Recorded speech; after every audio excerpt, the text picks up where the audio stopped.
Cet été, les Français se sont enthousiasmés pour les Jeux olympiques. Et les Jeux paralympiques n'ont jamais eu autant de succès.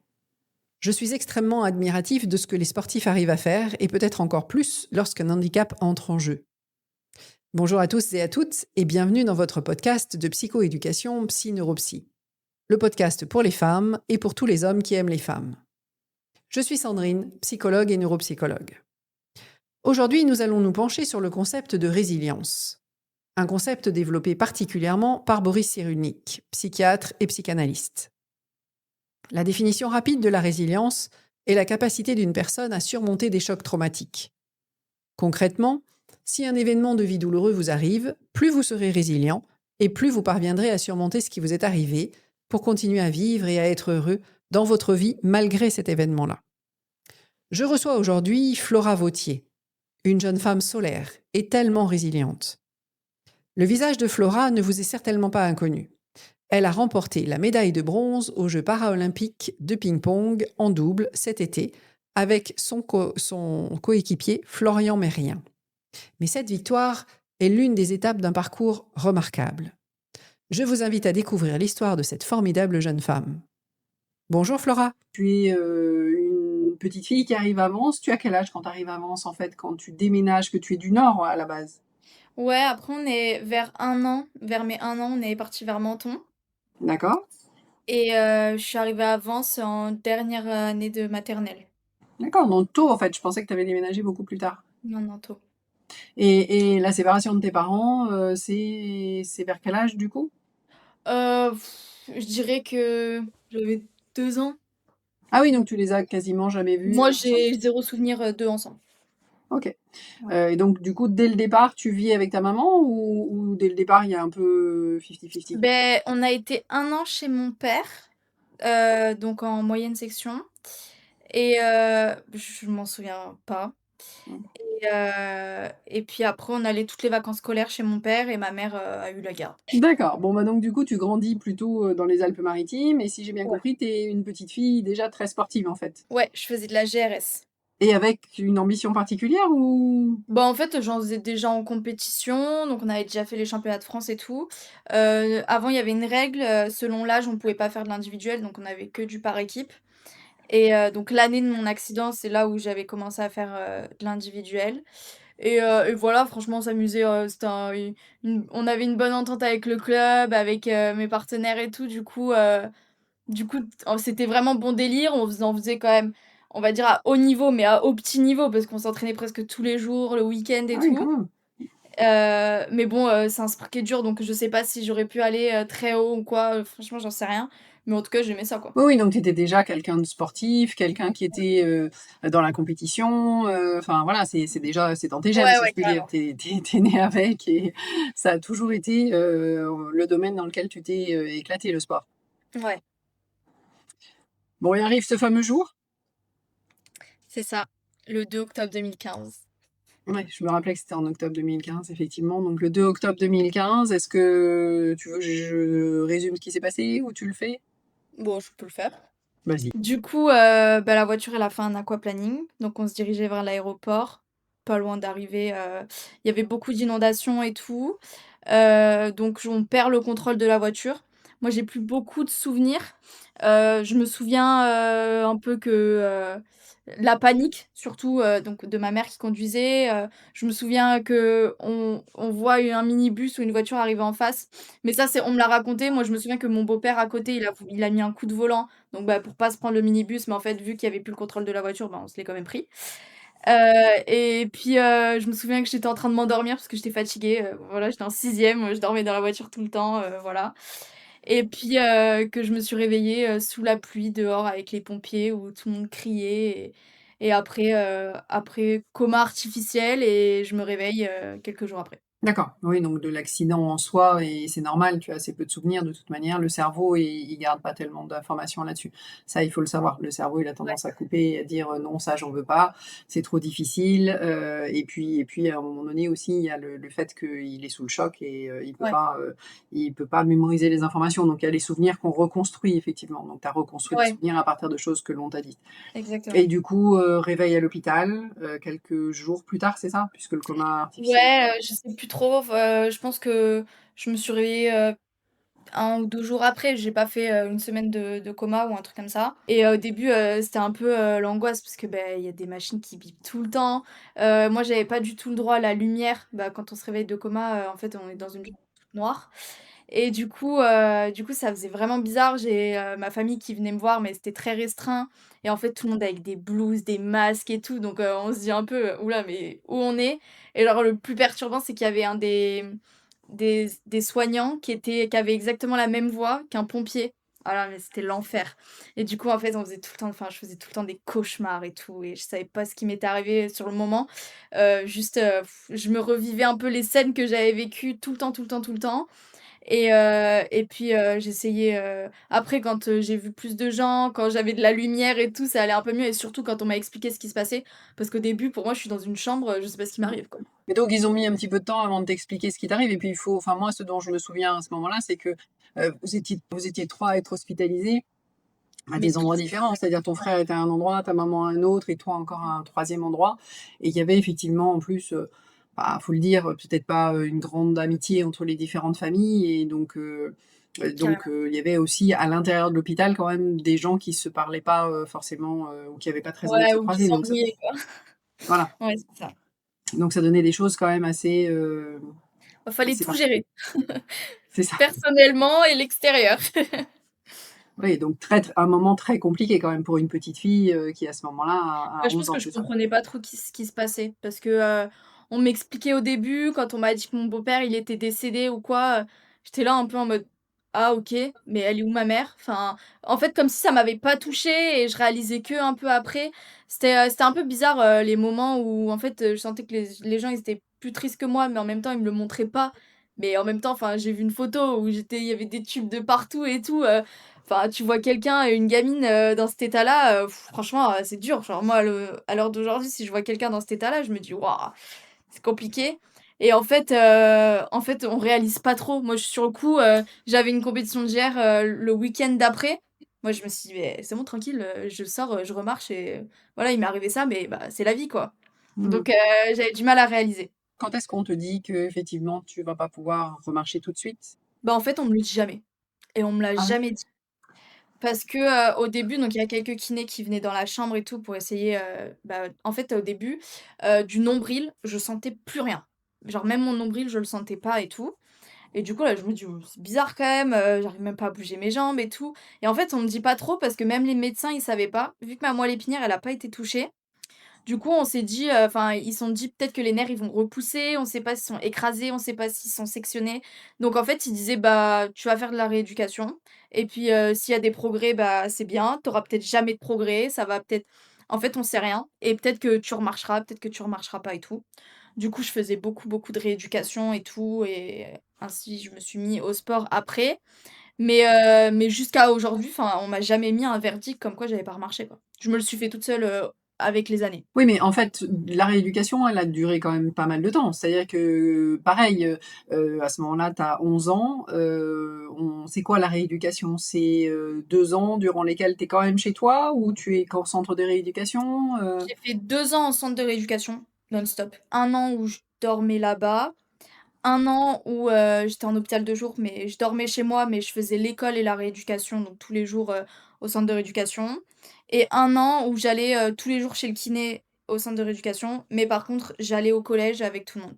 Mais pendant 3 ans, j'ai vraiment fait beaucoup, beaucoup de rééducation, quoi, tous les jours. Comment on vit ça quand on a, entre 11 et 14 ans, en fait? Je pense que j'ai bien été entourée parce que, du coup, j'avais toutes mes amies de la GER qui venaient me voir tout le temps, tout le temps, tout le temps et mon centre de rééducation, il était à côté de chez moi donc ma grand-mère, elle venait tous les jours, elle me faisait mes lessives, elle me ramenait à manger ou quoi, enfin voilà et en fait, c'était tellement bien au centre de rééducation parce que, il y avait plein de jeunes, il y avait plein de jeunes pas beaucoup en situation de handicap, mais un peu quand même et chacun avait ses problèmes. Il y avait, du trouble du comportement, alimentaire aussi, il y avait vraiment de tout et du coup, on était dans des classes de 4 et on faisait plus, la fête, on rigolait tout le temps et en fait, on s'en fichait que l'autre, il soit en surpoids, l'autre anorexique, l'autre en fauteuil ou quoi.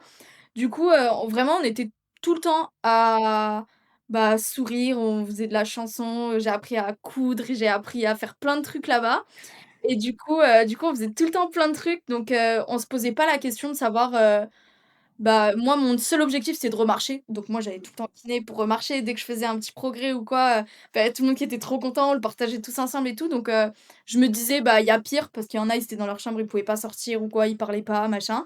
Donc franchement, j'ai jamais été mal ou quoi, j'ai toujours, bien vécu le truc et parce que je pense que j'avais des personnes cool autour de moi, quoi. Oui, alors en fait, c'est peut-être je t'ai entendu effectivement, parler un petit peu comme ça sur les réseaux, si je puis me permettre.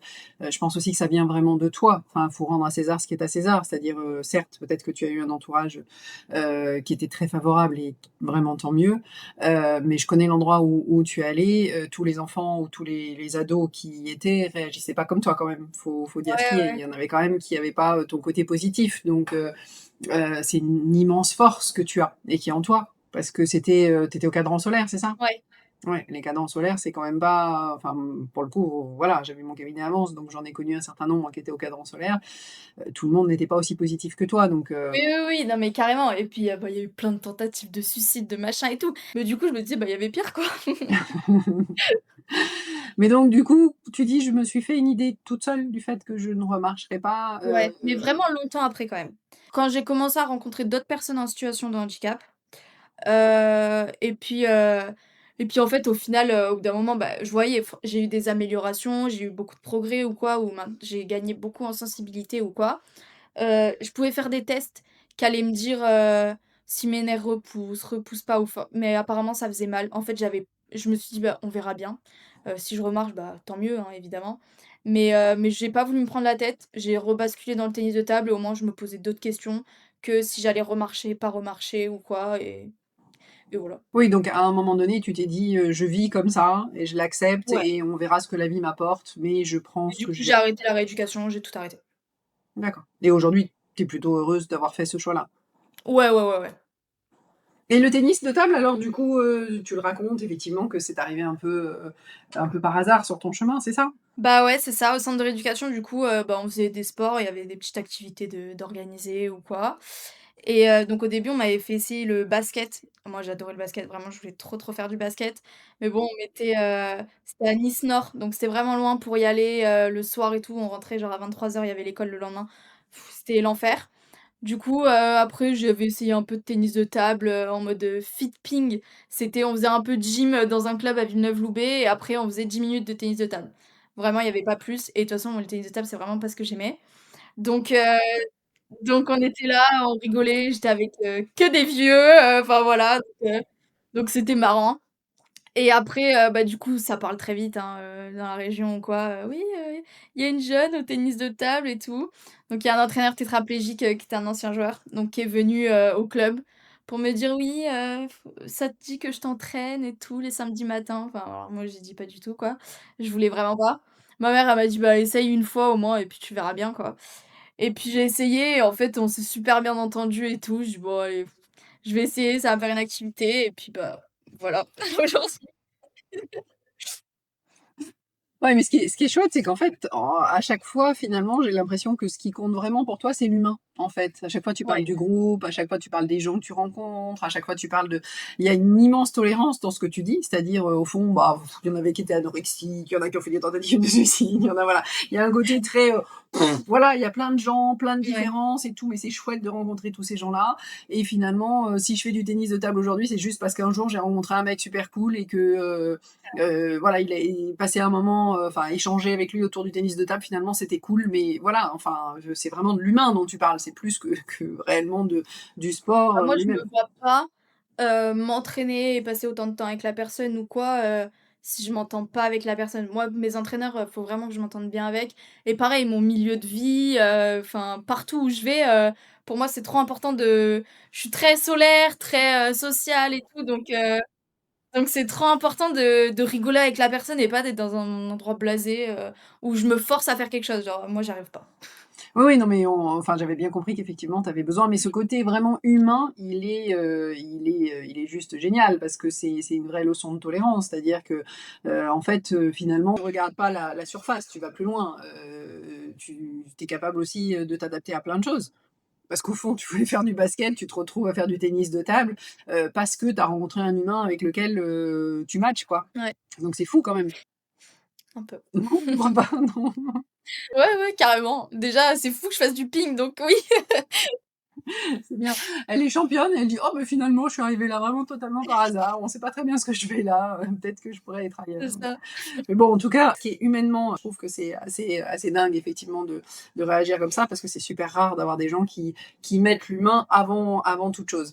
Et donc du coup, pour continuer, ce que tu disais, finalement, en centre de rééducation, tu rencontres donc, voilà, comme tu dis, ça parle dans le département est petit, ça parle, tu rencontres ce monsieur, il te fait une séance d'entraînement et alors ensuite, qu'est-ce qu'il advient après? Je pense qu'au début, c'était plus, aidé dans ma vie en situation de handicap que, le ping. Parce qu'on jouait, mais c'était plus, bah, comment rouler avec le fauteuil. Il m'a directement fait changer de fauteuil parce qu'en fait, moi, j'avais un fauteuil, avec un grand dossier, avec des accoudoirs et tout, sauf que pour mon handicap, bah, ça allait pas du tout. Parce que, bah, quand on est enfin, pas trop handicapé du coup et que, on a tous ces abdos, bah, on doit pas avoir beaucoup de dossiers, on doit pas avoir d'accoudoirs, on doit pas avoir tout ça.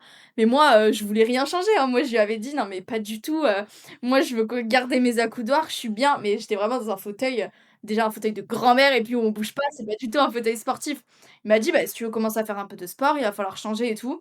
Donc vraiment, au bout de quelques mois, ça a été très vite, il m'a fait essayer d'autres fauteuils ou quoi parce que, un de ses meilleurs potes, c'est, du coup maintenant, celui qui me fait les fauteuils, c'est un truc de matériel médical et du coup, donc ils sont venus et on m'a directement, changé le fauteuil, enfin bref et après ils m'ont appris à descendre, une marche ou des trucs qu'on est un peu censé faire en centre de rééducation avec des ergots et tout que moi j'avais jamais fait et du coup ils m'ont un peu tout appris et après c'est venu où, on prenait du plaisir à l'entraînement, où il faisait venir, plusieurs, autres personnes en situation de handicap pour jouer contre moi. Bon, je me faisais tout le temps défoncer au début, du coup, je finissais toutes mes séances en pleurs et tout parce que j'en avais marre de perdre. Mais en même temps, j'étais franchement, c'est un tétraplégique et il me battait avec une raquette comme ça, quoi. J'étais là en mode, mais je comprenais pas trop et tout au début. Ils attachaient tous leurs raquettes et tout à leurs mains parce qu'ils pouvaient même pas lever le bras et tout le monde me gagnait, quoi.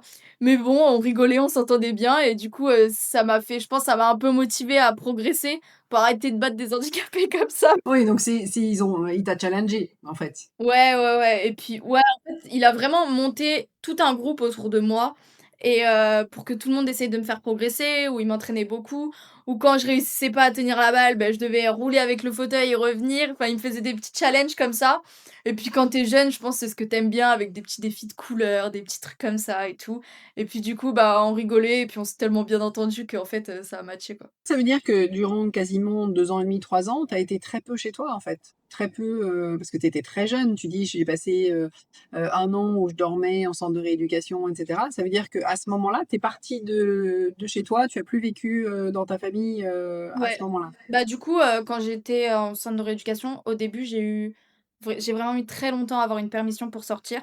Sachant que ma mère était aussi à l'hôpital, mais elle en hôpital de jour, très vite quand même. Mais elle allait quand même faire la rééducation et tout aussi. Donc en fait, je pense qu'ils avaient du mal aussi à me laisser rentrer et qu'il y avait pas trop ma mère ou qu'elle pouvait pas trop s'occuper de moi, donc il y a eu un peu tout ça qui a été compliqué. Mais du coup, je sais plus, mais j'ai mis vraiment plusieurs mois à avoir un week-end chez moi ou genre une après-midi à sortir. Donc ça, c'était vraiment dur parce que je voyais tout le monde sortir et tout, moi, c'est les gens qui étaient obligés de venir tous les week-ends donc j'en avais un peu marre, quoi et pendant un an, ouais, j'étais non-stop, là-bas. Après, je dormais que chez moi mais du coup, bah, il y avait même pas mon frère parce que lui, il était encore chez mon père. Oui, il est resté 1 an, ouais. Mmh. Ouais, du coup, c'était les un an où j'essayais de dormir enfin, où je dormais un peu chez moi et tout et voilà et je suis restée un an chez moi donc j'ai fait ma quatrième et ma troisième où là, j'étais tout le temps chez moi et après fin de troisième je suis partie, dans un Crèps pendant 2 ans donc je suis repartie de chez moi. Oui, donc tu as été, en fait, très, très peu chez toi, passé Ouais. ton adolescence finalement à droite et à Bah, gauche. ouais, Très vite, autonome, en c'est fait. ça. Ouais. Bah, je pense que c'était aussi important, de pas, je pense que ma mère l'aurait pas fait quand même, mais de pas être trop couvée, de vite un peu prendre son envol ou quoi, donc surtout quand on est en situation de handicap ou j'ai pas besoin d'aide en fait. Du coup, de pas être trop couvée en mode, «Ah tu la meilleure», machin ou que des trucs comme ça. Je pense que c'était important, et juste de faire ma vie, de me montrer aussi à moi-même que, bah, j'étais capable de vivre toute seule, j'étais capable de voyager toute seule, de faire plein de trucs toute seule et pas, d'être, tout le temps chez moi avec, ma grand-mère, mon frère, ma mère, me Oui, enfin, faire en quoi. même temps, tous les enfants ne partent pas, entre eux. Oui, oui, oui, mais c'est important de pas tout le temps avoir quelqu'un derrière soi, quoi, parce qu'après on devient vite des feignasses, quoi et puis, enfin, ça aide pas, en fait, bon, chez moi, il faisait quand même pas tout pour moi du tout, hein, c'est pas mon frère qui allait, j'en sais rien, me donner mon sac ou quoi. Du coup, non, mais c'était quand même enfin, c'était important, bah, pour le ping surtout, mais après, personnellement, de me montrer que, bah, je pouvais être autonome, mais aussi de leur montrer à eux que, bah, même si je suis jeune ou quoi, je peux faire ma vie, quoi. Oui, non, mais enfin, une nouvelle fois, tout le monde n'est pas armé pour faire ça. Je veux dire, à cet âge-là, déjà, tous les Oui, enfants ne oui. s'en vont pas de chez leurs parents à cet âge-là. Et là, en plus, effectivement, bah, il y a quand même eu une période un peu compliquée, comme tu le dis, où bah, tu étais pas chez toi, ta maman était pas non plus chez toi à ce moment-là. Enfin, voilà, il y a une période de flottement quand même importante. Et pour autant, derrière, tu décides quand même de partir pour le ping-pong, du coup, donc pour ton sport, qui Ouais. devient du coup le cœur de ta vie. Ouais. C'était pas prévu, hein, mais J'aime bien parce que tu as l'air surprise en fait. Tu as l'air à chaque fois: «Ah bah oui finalement, c'est ça. bah, en même temps, aujourd'hui, en fait ce que tu dis, il me semble, c'est finalement, handicap ou pas, si on veut prendre sa vie en main, on la prend en main. C'est ça ce que tu dis? Ouais et en fait, qu'il faut pas entre guillemets «se mettre de limites» ou quoi et puis, enfin j'en sais rien, mais même si ça avait pas été le tennis de table et j'aurais arrêté 2 ans après alors que j'aurais pu me dire: «Ah là, je suis partie 2 ans de chez moi, au final pour retourner, chez ma mère» et puis en fait c'était pas du tout les bons choix, j'aurais dû rester faire, des études, plus poussées au lycée Matisse ou quoi, enfin voilà. Même si j'étais dans un lycée classique là-bas aussi, mais plus me concentrer sur les études ou quoi, enfin j'en sais rien, mais même là, si je me dis: «Demain ça s'arrête» et que je dois reprendre des études ou quoi, c'est pas grave, enfin, j'ai fait ce que je voulais faire au moment présent et puis ça fonctionne, ça fonctionne. En tout cas, je me suis donné les moyens et j'ai pas, de regrets à avoir parce que ça a pas marché, quoi. Non, bah, de toute manière, si on ne tente pas, c'est sûr qu'on réussit pas. Si on tente, on a une chance de réussir. Donc du coup, c'est vraiment, tu es la bonne illustration. Mais j'ai l'impression aussi que justement, tu parles de ce que tu as envie de faire. Est-ce que tu crois que c'est, quand même un peu ce que tu as vécu qui te dit, «Il faut vivre vraiment ce qu'on a envie de vivre»? Parce que c'est quand même ce que tu dis, de toi, «Ah, j'ai envie de faire de l'avion, je vais aller faire de l'avion. Ah, j'ai envie de faire tel truc, je vais aller le faire». Je pense, ouais, mais je pense que avant, j'étais un peu comme ça aussi. C'est un peu «inné», on va dire, entre guillemets, mais ça a évidemment renforcé ce truc que, bah, entre guillemets, «on n'a qu'une vie» et que du coup, bah, franchement, faut vivre à fond. Enfin, moi, je me pose pas de questions: «Ah ça c'est dangereux, faut pas le faire» ou quoi, enfin voilà, je sais ce qui est dangereux, pas dangereux, mais je sais que même les trucs pas dangereux, bah, au final, on peut, avoir un accident ou quoi et puis, bah, c'est comme ça, quoi. Mais aujourd'hui, est-ce que tu as des envies particulières? Des rêves que tu voudrais faire? Bah, non, pas forcément, ça va vraiment, bah, être lié au sport, quoi, mais je vais pas avoir, je me pose pas trop de questions. Vraiment, si j'ai l'opportunité de faire un truc et si, sur le moment, j'ai envie de le faire, moi, je le fais. J'aime bien tout avoir très vite, par contre, ça, c'est un peu problématique, mais voilà. Est-ce que tu dirais que tu es résiliente? Ouais, je pense. Et c'est quoi pour toi la résilience? En quoi, qu'est-ce qui t'a aidé à être résiliente dans Je ta pense vie? que je mets pas, 10 ans à faire le deuil de quelque chose. En fait, j'ai plus ce truc de me dire: «Bon, bah, voilà, c'est comme ça et puis, bah, faut passer à autre chose», même si forcément on passe pas à autre chose aussi vite, hein. Enfin, c'est très facile à dire, mais voilà. Mais je me dis que, bah, en fait, faut d'abord penser à soi et nous, on a toute notre vie encore devant nous. Donc bah, on peut avoir plein d'échecs, on peut perdre plein de personnes, évidemment, hein, c'est très dur sur le moment, on va pas se le cacher. Mais que nous, notre vie, elle est pas finie et qu'on a encore plein, plein, plein, plein de trucs à vivre et que du coup, bah, faut si on limite cette période où, on n'est pas bien, où, bah, on va encore plus profiter après de la vie et profiter pour, ce qu'on n'a pas réussi, pour les personnes qu'on a perdues, pour tout ça. C'est pas du tout, un discours, triste que je Mmh. veux dire, mais qu'en fait, faut penser à nous avant et même si c'est un peu égoïste, mais c'est trop court une vie pour, s'arrêter sur des choses futiles, quoi. Non, mais ce que tu mentionnes là, c'est ce qu'on appelle l'acceptation, en fait. C'est le fait d'accepter, Ouais. que dans la vie, il y a des choses, super et dans la vie, il y a des choses qui le sont moins, et qu'effectivement, quand on accepte, ben, on le prend avec une autre philosophie et on peut, effectivement être résilient et c'est pas être égoïste. L'égoïsme, c'est autre chose, là, c'est juste, se mettre au centre de sa propre vie et ça, c'est la base, logiquement. Enfin, ce que peu de gens font, mais c'est censé être la base. Tu as déjà, tu as été aidée psychologiquement ou pas du tout, au fil de ton parcours? Au tout début, on m'avait obligée, à voir une psychologue, D'accord. M'avait obligée. ouais, on m'avait pas du tout laissé le choix, mais parce qu'aussi il y avait les problèmes, bah, avec mon père et tout, donc du coup à l'hôpital. Mais je trouvais que c'était un peu, une psychologue qui était contre moi tout le temps. Et en fait, qui m'écoutait pas et qui était juste là pour, dire que mon père avait raison et qu'il fallait que je me rapproche de chez lui au centre de rééducation et tout, donc ce que je ne voulais pas et moi je voulais rester proche de ma mère et avec des discours, les amis ça sert à rien, des trucs comme ça. Alors que pour moi, les amis c'était, avant ma famille quoi, donc voilà et du coup ça s'est pas très, très bien passé. Moi, j'ai demandé à ne plus en revoir et j'en ressentais pas trop le besoin. Moi, j'ai pas de mal à parler, en fait, à tout le monde, même si des fois, c'est sûr que c'est bien de parler à quelqu'un, qui nous connaît pas ou quoi, mais j'en ressentais pas le besoin. On m'avait aussi obligée pour avoir, bah, un suivi, donc au cadran solaire où en fait, elle avait pris son carnet, elle avait rien marqué pendant, 1 heure où on avait discuté et elle avait dit qu'on mais en fait, elle s'était dit: «Bah, elle a pas besoin, tant pis» et après là, pour le sport, donc on a des suivis, tous les ans mais c'est vraiment enfin, en tout cas, c'est pas de la psychologie, quoi. Enfin, j'ai jamais été aidée vraiment pour ça, quoi. Après, je pensais, quand tu parles du sport, effectivement, aujourd'hui, il y a de plus en plus de sportifs, de haut niveau qui se font aider par des psychologues. Là, c'est un autre, travail, c'est un autre type de travail au niveau de la psychologie, et qui peut être intéressant, mais là, il faut s'adresser à des gens, bah, déjà avec quelqu'un avec qui ça match, hein. Tu peux pas t'adresser à quelqu'un, au Ouais, hasard. pendant 1 an, j'avais vu, ben, un coach mental, quoi, mais pour la préparation mentale et tout et ça m'avait aidée parce que j'avais beaucoup de problèmes, dans la gestion de mes émotions à l'entraînement parce que c'est un sport qui est tellement frustrant que du coup, je m'énervais vite, je pétais vite un plomb.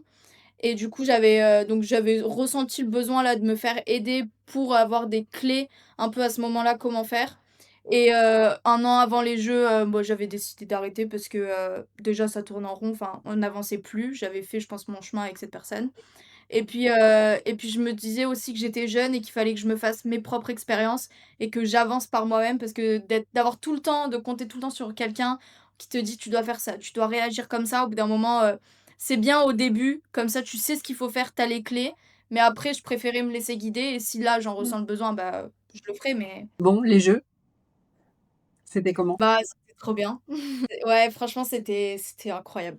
Je m'attendais pas à avoir, une expérience comme ça, à ressentir autant d'émotions. Déjà, pleurer pour du tennis de table, pour moi, c'était impossible et mais c'était trop bien, en fait. Moi, je voulais pas trop, me spoiler un peu, je voulais qu'on me dise comment ça se passait, mais vraiment avoir mon expérience à moi des jeux et pour pas être déçue, pour pas, me faire, trop, parce que tout le monde dit: «Ah les jeux», mais en fait, on en a tellement entendu parler que je me suis dit: «Je vais arriver là-bas, je vais être déçue parce que, ça va être, je vais m'ennuyer quand il y a des journées qui vont être longues ou des trucs comme ça» et en fait, bah, pas du tout. J'ai vraiment adoré et puis on a vu que c'était en France encore plus, bah, c'était trop cool avec les proches à côté, avec l'engouement qu'il y a eu autour du tennis de table donc franchement tout était trop bien, quoi. Mais est-ce que tu dirais que tu es dans le moment présent? Tu es vraiment quelqu'un qui me semble être dans le moment présent. Ouais, je pense. J'aime pas, m'imaginer des choses, des faux espoirs ou quoi, ou un peu me dire: Ça va être nul» ou des trucs comme ça. Je veux vraiment, bah, voir et puis après me faire mon avis. Ouais, je me fais mon avis sur le moment et puis au moins après je sais ce qui me plaît pas, quoi. Oui, mais c'est vrai pour le futur, c'est vrai pour le passé aussi. C'est-à-dire, tu dis finalement, j'ai pas envie de trop m'appesantir sur, les choses qui sont, trop douloureuses et cetera et j'ai pas envie d'être non plus trop à anticiper. Donc tu es vraiment, ici et maintenant, quoi. Ouais, c'est ça. J'aime pas le trop plein d'émotions. Non, bah, j'aime pas être, trop triste, ou très joyeuse, j'aime bien, mais ça cache toujours un peu quelque chose donc Donc je préfère être, contente tout le temps et voilà. Comment c'est d'être une jeune femme, comme tu dis, en situation de handicap aujourd'hui, en 2024 en France? Bah, c'est pas toujours facile parce que, il y a quand même beaucoup d'a priori chez les gens. On connaît pas forcément. Surtout aussi jeune parce que souvent on rencontre, des personnes en situation de handicap et pareil pour moi, j'en rencontre. Mais, c'est souvent, bah, des personnes qui sont déjà plus âgées parce que, bah, on n'a pas des accidents à 10 ans tous les jours, quoi. Et du coup, je pense qu'il y a pas mal d'a priori ou quoi, donc c'est aussi pour ça que je suis beaucoup sur les réseaux pour montrer que, bah, voilà, c'est comme ça qu'on peut faire quand même plein de trucs. Mais même l'accessibilité en France et tout, bah, c'est pas toujours ça. En fait, c'est plus ça qui va nous mettre, bah, des galères ou qui va nous «plomber le moral» entre guillemets parce que, bah, on va pas pouvoir faire un truc parce qu'en fait, il y a plein d'escaliers, que c'est pas accessible, que faut toujours trouver des solutions même, bah, quand on part à l'étranger en fait, enfin, c'est pas si facile que ça, parce que, bah, faut réserver l'assistance, pour avoir de l'aide, bah, pour monter dans l'avion parce qu'on peut pas le faire nous tout seul.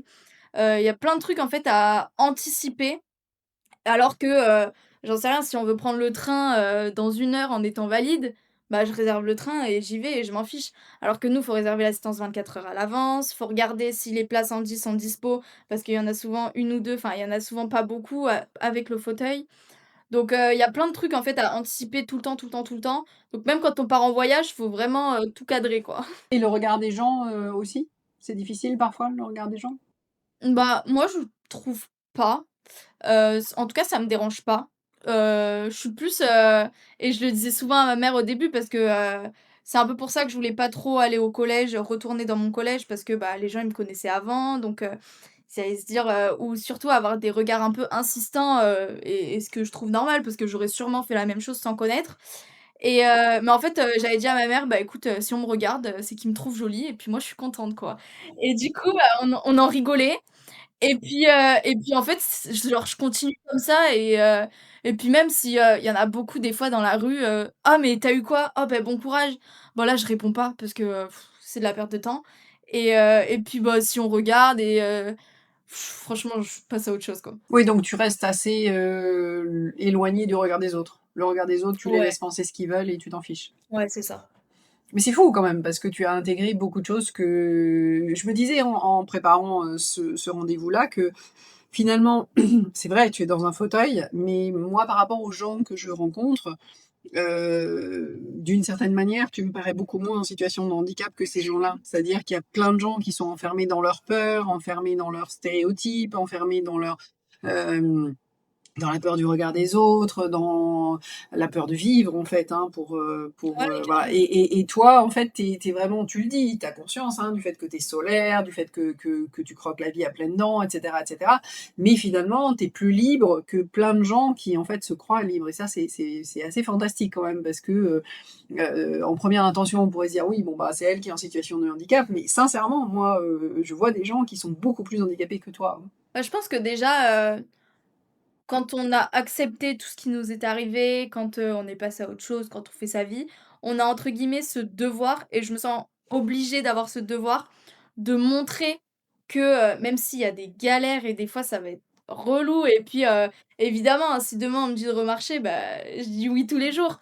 Mais de montrer que, bah, c'est pas si dur que ça et surtout pour montrer, bah, ça peut arriver à tout le monde et que, bah, la vie elle s'arrête pas donc même si ça arrive, c'est pour ça que j'aime bien faire des sensibilisations dans des écoles primaires ou quoi. Bah, déjà pour, connaître ou se référer d'une personne en situation de handicap et quand ils croisent quelqu'un dans la rue, c'est plus, «Oh elle est comme, la personne que j'ai vue» que, «Oh il est handicapé, il a quoi?» enfin que des trucs comme ça. Et puis de se montrer que la vie, elle s'arrête pas là et que, et je sais pas, je me sens obligée de montrer que, bah, c'est beau, c'est pas grave, c'est facile et tout, même si des fois, évidemment, c'est pas toujours facile. Ça, c'est important aussi de le dire. C'est-à-dire que, je pense que pour que les choses bougent en France, il faut arriver à dire que, on est quand même un pays où, on facilite pas la vie. Alors après, il y a handicap, visible et effectivement moteur comme le tien, mais il y a plein d'autres handicaps où effectivement on facilite pas la vie des gens, au quotidien. Et pour le coup, c'est vrai aussi qu'il y a le regard des gens ou le manque de compréhension. C'est-à-dire que, en fait, la plupart du temps, on ne comprend pas ce dont les gens ont besoin. C'est-à-dire, voilà, ils sont porteurs de handicap et on ne sait pas bien, voire on va être excluant, si je puis dire, parce qu'on ne connaît pas, parce qu'on ne comprend pas, etc. Et ça, c'est quand même hyper dur pour les gens. Toi, comment tu le vis quand tu rencontres des nouvelles personnes? Je veux dire, tu as ton cercle, effectivement, du ping, etc., etc. Mais quand tu rencontres des gens à l'extérieur, est-ce que les gens sont assez ouverts avec toi ou est-ce que tu rencontres des gens qui bloquent un peu sur le Bah, je phénomène dirais que je handicap? rencontre de tout. Après, j'ai pas de tabou ou de questions gênantes ou quoi. Donc vraiment moi si, quand je rencontre des nouvelles personnes, bah, évidemment on va vouloir savoir ce que la personne elle a quand on connaît pas le milieu du handicap ou quoi. Quand on est entre nous, entre «handicapés» entre guillemets, bah, on s'en fiche en fait de savoir si c'est pété en moto, en voiture ou quoi. Mais quand quelqu'un ne connaît pas et je trouve ça complètement normal de lui dire, bah, la question elle va arriver dans les 5 minutes, vraiment, bah: «Sinon il t'est arrivé quoi ou quoi?» Bah, moi je vais tout expliquer. Je veux dire, il y a pas de, «Tu me regardes mal» ou «Tu as un regard, de je sais pas, dépit, tristesse» ou j'en sais rien, mais en fait, j'explique tout sans tabou. Je lui dis, s'il a des questions, si elle a des questions, il y a aucun souci, moi, j'y réponds sans problème. Mais comme ça, après le sujet, il est mis de côté et puis on parle de tout et en fait, la personne, elle voit même plus le fauteuil. Mais quand j'étais retournée dans mon collège, bah, du coup, tout le monde, bah, quand même savait ce qu'on avait, bah, ça parle vite. Mais en fait, du coup, bah, il y avait plus le fauteuil parce qu'on discutait avec tout le monde et tout et même des personnes donc j'en sais rien, qui ont 13-14 ans, ils me disaient: «Mais en fait, quand on est avec toi, genre, on voit même plus le fauteuil». Mais parce qu'il y a pas de tabou, en fait. Ils savent ce que j'ai eu, ils savent, entre guillemets, «ce que je vis au quotidien» et puis ils m'aident si j'ai besoin d'aide parce qu'il y a des grosses montées ou quoi. Mais vu que j'aime pas trop être aidée, bah, du coup, ils vivent comme moi et j'allais chez des copines où c'était pas trop accessible ou quoi, bah, c'est pas grave si je devais me mettre par terre pour monter des escaliers ou quoi, bah, mon handicap qui est pas trop lourd non plus, bah, du coup, je le faisais. Des fois, il y avait des grosses montées, mais je galérais. Ma pote, elle était à côté, elle m'aidait pas, hein, mais parce que je voulais pas qu'elle m'aide et parce qu'elle voulait pas m'aider et du coup, les gens, ils nous regardaient en mode: «Oh là là, mais nous, on en rigolait du coup, donc c'est plus, ce truc, c'est bon, on met de côté, ce que j'ai eu, enfin voilà, l'handicap que j'ai et puis on passe à autre chose et on discute comme 2 personnes, tout à fait normales, quoi. Au niveau de justement de l'aspect, esthétique, parce que tu aimes beaucoup tout ce qui est mode et cetera et cetera. Est-ce que c'est aussi une façon de te réapproprier ton corps? J'ai vu que tu avais fait aussi des photos, qui sont superbes d'ailleurs. Donc est-ce que tout l'aspect, mode et cetera, c'est aussi une façon de te réapproprier ton corps autrement? Ou est-ce que ça a toujours bon, tu étais jeune, hein, effectivement, donc à 10 ans, c'est un peu différent, mais tu as toujours été, intéressée ou passionnée par ça? Bah, au début, franchement, pas forcément. Enfin, quand j'étais en primaire ou quoi, moi, j'étais tout le temps en jogging, franchement, ça m'énervait de mettre des jeans ou quoi. On dirait pas du tout aujourd'hui, mais j'étais pas du tout comme ça sur la mode, les couleurs et tout, franchement, je m'en fichais complètement. Moi, parce que vraiment, j'avais pas du tout de style, pas de goût et tout. Mais après donc quand j'ai eu l'accident, je mettais, des leggings, des joggings ou quoi, mais dans le côté pratique parce que c'était dur le matin de mettre un jean ou quoi. Surtout au début où je m'habillais pas toute seule, enfin, les soignants, ils ont pas que ça à faire de mettre, 10 minutes à mettre un pantalon à tout le monde, quoi. Donc on mettait que des trucs pratiques et tout et quand j'ai réussi à refaire un peu, bah, à m'habiller toute seule ou quoi, du coup je me disais: «Oh quel luxe, de réussir à mettre un jean et de ressembler un peu à quelque chose». Donc même si on est en fauteuil, bah, au moins, bah, il y a le style vestimentaire qui fait un peu beaucoup quand même et on voit plus le fauteuil, mais en fait, on voit la personne et du coup, plus en plus, j'ai fait attention à ça, à comment je m'habillais, aux chaussures, au maquillage, à ma coiffure parce que, au moins on voit pas le fauteuil, mais on voit, j'en sais rien, «Ah, elle est trop bien habillée» et pas, «Ah, elle est en fauteuil». C'était plus important de ce côté-là, quoi. Oui, alors là, quand même, tu reviens sur le fait que tu as envie que les gens, il y a quand même un côté où tu as envie d'envoyer une image, tu as envie qu'on te voit toi, en fait. C'est ça. Bah, ouais, de pas voir juste, la personne, handicapée, quoi. Tu te définis pas comme ça, j'imagine? Oh Tu non, n'es non, pas mais une carrément. personne handicapée, tu es une personne. Oui, mais des autres qui nous connaissent pas ou quoi, ils peuvent avoir, cette image-là, quoi. Aujourd'hui, quelles sont tes forces, selon toi? Je sais pas, enfin, je pense que j'ai déjà vécu tellement de trucs à 20 ans à peine que j'arrive à prendre, les trucs du bon côté. Même si, j'en sais rien, hein, je vais me plaindre pour n'importe quoi, voilà, hein, je suis vraiment comme tout le monde. Mais, j'en sais rien, mes forces, que je lâche pas les choses très vite. Et que, j'aime bien me fixer des objectifs pour, savoir où je vais et et tout donner pour atteindre ses objectifs. Donc le prochain objectif, c'est Los Angeles, c'est Ouais, ça? ouais. Donc tu l'as en ligne de mire et c'est ton... Ouais, carrément. Mais la médaille d'or à Los Angeles, plus ça quand même. Bon, bah écoute, on te suivra à Los Angeles. Merci beaucoup, Flora. On suivra tes prochaines performances avec grand intérêt. Flora pointe du doigt un certain nombre d'éléments qui l'ont aidée au fil de son parcours. Je noterai tout d'abord avoir un entourage bienveillant et compréhensif, que ce soit au niveau familial, amical ou professionnel. Quand elle était à l'hôpital, ses amis venaient la voir et ça lui remontait le moral. Quand elle a commencé à sortir un petit peu de cette phase hospitalière, elle a été heureuse de se retrouver au milieu de gens spécialistes du ping-pong qui l'ont aidée à comprendre comment elle pouvait fonctionner avec son fauteuil. En deuxième élément, je noterais être capable de se reposer sur le groupe. Elle n'a jamais hésité à prendre les informations, à demander de l'aide et ne s'en est pas sentie pour autant moins bien. En troisième élément, je dirais s'amuser. Ne jamais se prendre au sérieux. On entend bien, Flora, elle est championne para-olympique, ce que la plupart d'entre nous ne seront jamais, et elle ne se prend pas au sérieux. Elle ne se prend pas au sérieux et elle ne prend pas non plus son sport au sérieux. Elle s'amuse. Quatrième élément, être dans le moment présent, pour profiter pleinement de sa vie. Comme elle le dit, on a une seule vie et il faut la vivre à fond.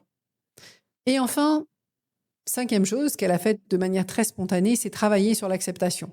Elle a accepté sa situation. Elle le dit clairement, elle accepte d'être dans un fauteuil. Et si demain on lui propose de remarcher, elle acceptera évidemment de remarcher. Elle vit ce qu'elle peut vivre au moment où elle doit le vivre, en essayant de toujours le vivre le mieux possible. Un grand merci à Flora pour son authenticité et sa sincérité.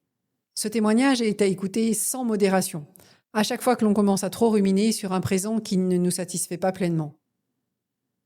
Comme d'habitude, vous pouvez nous retrouver sur Instagram psyneuropsy et sur le site internet psyneuropsy.fr. N'oubliez pas .fr. Et dans quelques semaines pour un nouvel épisode du podcast. Pour ne rien rater, n'hésitez pas à vous abonner. Et si vous avez aimé, vous pouvez nous aider et nous le faire savoir en laissant un gentil commentaire ou un like. Vous pouvez aussi aller voir l'Instagram de Flora Vautier. Ça lui fera certainement plaisir d'avoir votre visite. À bientôt!